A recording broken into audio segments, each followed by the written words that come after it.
We watched Die Another Day, starring Pierce Brosnan. I don't ever want to wake up. No, I don't.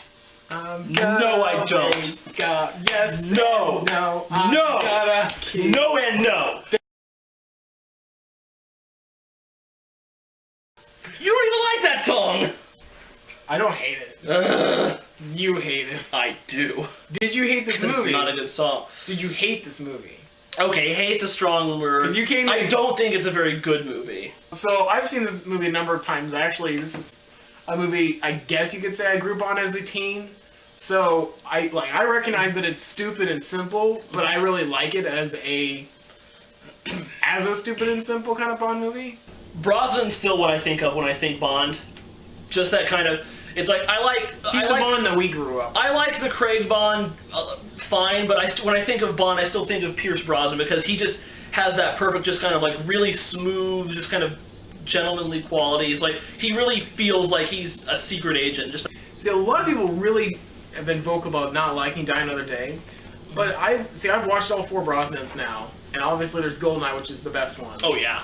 But the other two, which is like Tomorrow Never Dies, and The World's Not Enough. The World's Not Enough. Those are both really forgettable.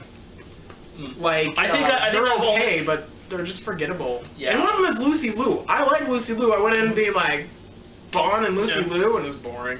I can't. So I get to Die Another Day, and I'm like, at least it's interesting. It's got Even if it had the worst Bond girl out of the Brosnan movies. Yeah, I'm not super big on that Halle Berry. Oh god. And the character wasn't terribly well written. She wasn't terribly interesting. Neither was the other Bond girl. Well, yeah, the fake Bond. Yeah. The blonde girl. Okay, can I talk for a minute about how the thing I kept harping on when we were watching the movie? Well, probably not for a minute, but you can talk about it. Right, about how stupid it was. Like the whole the beginning part of this movie is like this guy at the beginning he was underneath the diamonds in a case. Yeah, and so it blows up. The diamonds get lodged in the guy's face, and I guess the only reason they did that is to make a Bond villain type character with a physical deformity. But it was really stupid because they talk about how difficult it was to find him, and they didn't catch him until he bombed an embassy. How do you miss the guy with diamonds in his face? How do you miss Diamond Face? It's like what? It's like, we can't find this criminal. Okay, here's a simple check. Does he have diamonds in his face? Yeah, then he's the guy. There, we found him. Yeah. Hey, have you seen Knifehead? Who?